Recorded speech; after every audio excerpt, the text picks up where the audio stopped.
Doctor Carlos Martínez, director del Instituto Departamental. Bueno, nosotros venimos preocupados efectivamente por el incremento en los nuevos casos que se vienen presentando en la ciudad de Cúcuta, su área metropolitana y el departamento de Norte de Santander. Recordemos que las cifras ya no se establecen de manera diaria, sino que los reportes los estamos dando por solicitud del Ministerio de Salud y Protección Social. Cada 8 días, el último informe arrojó una cifra que superaba los 450 nuevos casos, lo que quiere decir que semanalmente estamos creciendo alrededor entre 145 a 150 nuevos casos de afectación. Y básicamente obedece, y yo lo tengo que expresar así, a la irresponsabilidad de la población en no acatar las medidas de autocuidado, en no acatar las medidas de autoprotección. Observamos un relajamiento total de los cucuteños y norte-santanderianos. Vemos cómo en el transporte público terrestre hacen uso de él sin tener las barreras de protección, como es el tapaboca, porque indudablemente también ha existido una confusión con el fin de la emergencia sanitaria que había implementado el gobierno nacional en todo el territorio de nuestro país y por supuesto en el departamento. Y el fin de la emergencia sanitaria no significa que prevalezcan algunas medidas importantes para evitar los contagios de la pandemia. La pandemia aún no ha pasado, aún se mantiene. Por lo tanto, el uso de tapaboca es imprescindible, reitero, en el transporte público, terrestre y aéreo, en las instituciones de salud, en los asilos, en los colegios, en clases de los niños. Todavía es fundamental el uso de él mismo, y aún logrado los indicadores exigidos por el gobierno nacional para el retiro de tapaboca en espacios cerrados, estamos recomendando su uso por el incremento de la afectación de enfermedades respiratorias en todo el territorio nacional y por supuesto en el departamento de Norte de Santander. Y se está confundiendo la afectación de COVID-19 con un resfriado común, teniendo en cuenta las características clínicas de la manifestación en estos últimos casos de afectación por COVID-19. Las personas están confundiendo los estornudos, están confundiendo la rinorrea, que es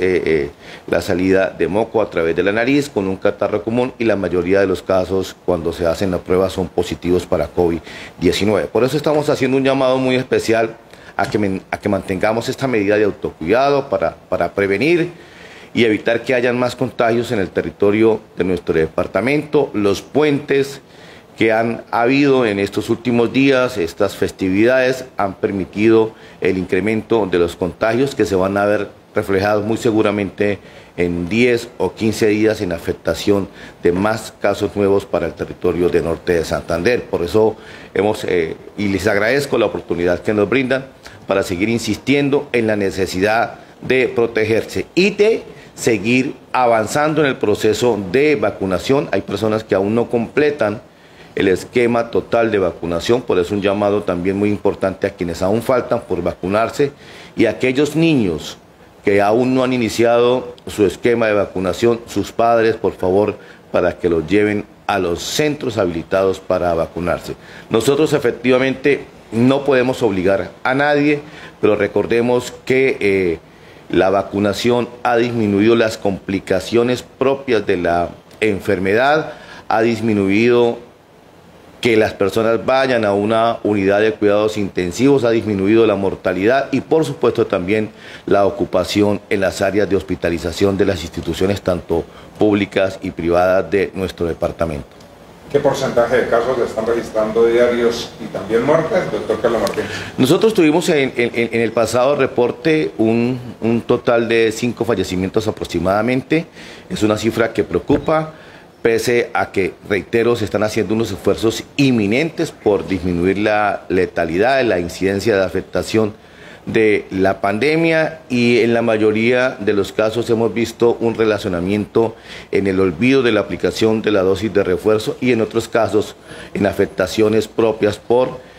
otras enfermedades u otras patologías de base que complican al paciente. Por eso hemos hecho un llamado también en la mesa hoy, que hacemos de manera semanal para evaluar el proceso de vacunación y de afectación a la demanda inducida por parte de las empresas administradoras de planes y beneficios, sobre todo a esa población adulta mayor de 50 años, para que avancen en el proceso de vacunación de la dosis de refuerzo. Y de la misma manera estamos incitando a los señores alcaldes de cada uno de los municipios a seguir reforzando y tomando todas las medidas en materia de vigilancia en salud pública y epidemiológica para evitar que haya mucho más contagios entre su población. Doctor, ¿qué otras enfermedades hay que Norte de Santander? ¿No han de pronto reportado que haya llegado a esta enfermedad? No, nosotros afortunadamente en Norte de Santander, por supuesto, mantenemos las alertas en materia de sanidad portuaria. No ha sido reportado para Norte de Santander por ahora ningún caso de viruela símica. El reporte que ha hecho el Gobierno Nacional es de afectación de unos casos en Bogotá y otros casos en Medellín. Los demás territorios del país permanecen exceptos de afectación. Muy posiblemente pueden haber casos que no hayan sido reportados, pero nosotros en el departamento de Norte de Santander, por ahora, gracias a Dios, no hemos tenido ningún tipo de afectación de otra enfermedad de interés en salud pública que hayamos tenido que enfrentar. Doctor, en el caso, por lo menos del Zulia, de Villa del Rosario, se construyeron algunas carpas que alejaban como a los pacientes del COVID-19, que incluso invaden el espacio público. ¿Estos sitios ya están mandados a recoger o se tienen que mantener?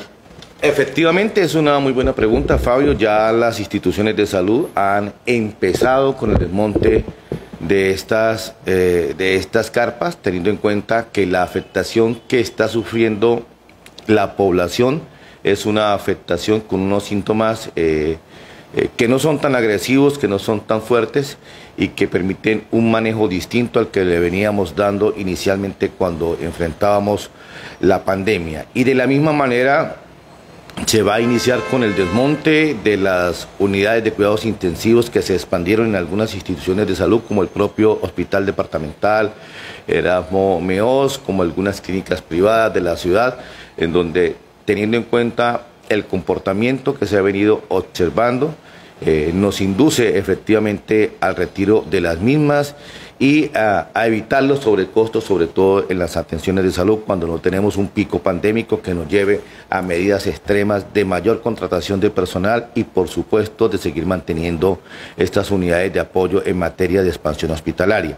Por tal razón, el Gobierno Nacional ya expidió una circulación para la decisión que estamos abordando en materia del desmonte de estas unidades de cuidados intensivos. Por eso nuestra preocupación a evitar que la población siga en ese relajamiento en el que está, olvidando el esfuerzo del Gobierno Nacional, olvidando el esfuerzo del Gobierno Departamental del doctor Silvano Serrano en el apoyo a todas las acciones para cumplir con los esquemas de vacunación, para cumplir con la atención a la población que en su momento afectada requirió de una unidad de cuidados intensivos o de hospitalización. Por tal razón nosotros insistimos en llamar a la población a que continúe en completar el esquema de vacunación y aquellos que, reitero, no lo han iniciado, comiencen a hacerlo, teniendo en cuenta que está demostrada la efectividad, la eficacia de las vacunas en la población de todo el territorio nacional. Doctor, estas carpas que hay en los diferentes municipios, que vienen afectando incluso la movilidad en algunos sectores, ¿se espera que realmente sean retiradas por los diferentes gerentes de los hospitales y EPS? Sí, claro, esa es la situación. Incluso hemos tenido unas charlas con los gerentes de algunas ES, como ha sido, por ejemplo, con el gerente de la ES, Jorge Cristo Sayún, quien solicitó, entre otras cosas, hizo la solicitud directa al ente territorial para el desmonte gradual de estas carpas que afectan la movilidad y que en este momento no representan un uso importante cuando con lo que se tiene dentro de las instituciones de atención directa como los hospitales podemos hacer o mantener una muy buena respuesta a la afectación. Doctor, con relación a su gestión, ¿qué podemos contar de positivo al norte de Santander hasta ahora del día? No, nosotros venimos haciendo un trabajo muy articulado, muy de equipo con todo el personal institucional. Hemos tenido, de hecho, grandes reconocimientos por parte del Gobierno Nacional. El Instituto Nacional de Salud destacó la labor del equipo de vigilancia de salud pública y epidemiológica como el equipo de mejor resultado en la vigencia del 2021 en los reportes de oportunidad y de análisis de casos de afectación por enfermedades de interés en salud pública, como el mismo COVID-19, como enfermedades como el VIH-Sida y otro tipo de enfermedades. Y nos destacamos por encima de territorios como Cundinamarca, nos destacamos por encima de territorios como Antioquia, nos destacamos por encima de territorios como Arauca y que fuimos reconocidos a nivel nacional por esa gran labor. Y por otro lado, gracias al apoyo y a la colaboración de nuestro señor gobernador, el doctor Silvano Serrano, pudimos realizar y finalizar el proceso de auditoría como respuesta al proceso de ley de punto final que nos permitió la cofinanciación por parte del Gobierno Nacional para el pago de las tecnologías no POS en las atenciones a la población pobre no asegurada y a la población migrante de nuestro departamento, recursos que superan los 54.000 millones de pesos y que van a ir destinadas a estas instituciones de salud públicas y privadas de nuestro departamento, con lo que estamos apoyando efectivamente esa labor, ese servicio que ellos han brindado a nuestra población y que estos recursos van a servir para fortalecer sus finanzas y llevarlos a una condición distinta, teniendo en cuenta el proceso de liquidación a que se han sometido algunas empresas administradoras de planes y beneficios y que dificulta, por supuesto, financieramente el accionar de la institucionalidad en salud del departamento de Norte de Santander. Entonces es un reconocimiento muy importante, fue un trabajo que se inició en esta administración en apoyo con el señor gobernador y este es el resultado que hemos querido mostrarle como uno de los logros importantísimos a nivel territorial, a nivel departamental, reitero, gracias al apoyo de los recursos que puso a disposición el señor gobernador para el proceso de auditoría que finalmente concluye con un éxito importante de más de 54.000 millones de pesos de cofinanciación de la deuda que tenía el ente territorial y el departamento norte de Santander, aunado a los 73.000 millones de pesos más que dispuso el gobierno nacional para el pago de la atención a la población migrante en el territorio del departamento de Norte de Santander. Doctor, una inquietud. La comunidad siempre se ha preguntado por qué de pronto los hospitales no prestan el servicio de ambulancia y la llegada precisamente de estas unidades a las diferentes zonas rurales, especialmente en Villarosario, Palo Gordo Norte, Palo Gordo Sur, La Uchema, El Palmar.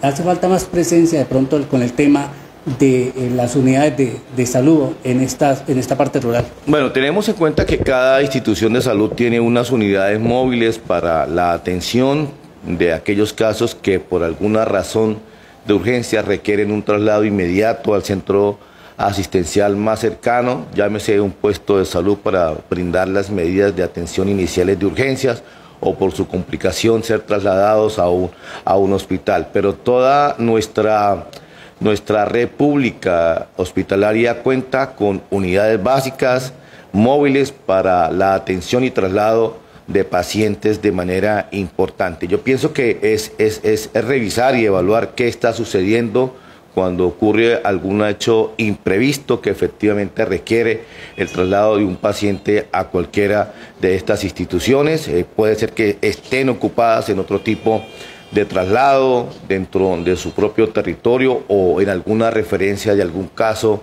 a cualquiera de nuestras instituciones públicas o privadas de mayor complejidad, pero es un caso que llama la atención y que por supuesto tendríamos que revisar qué está sucediendo, por qué la inoportunidad de pronto en la atención para acudir a un paciente que por su condición requiere ser trasladado en una unidad de transporte asistencial básico o por su complejidad, algunas cuentan con transporte asistencial medicalizado para ser transportado a un nivel mayor de complejidad.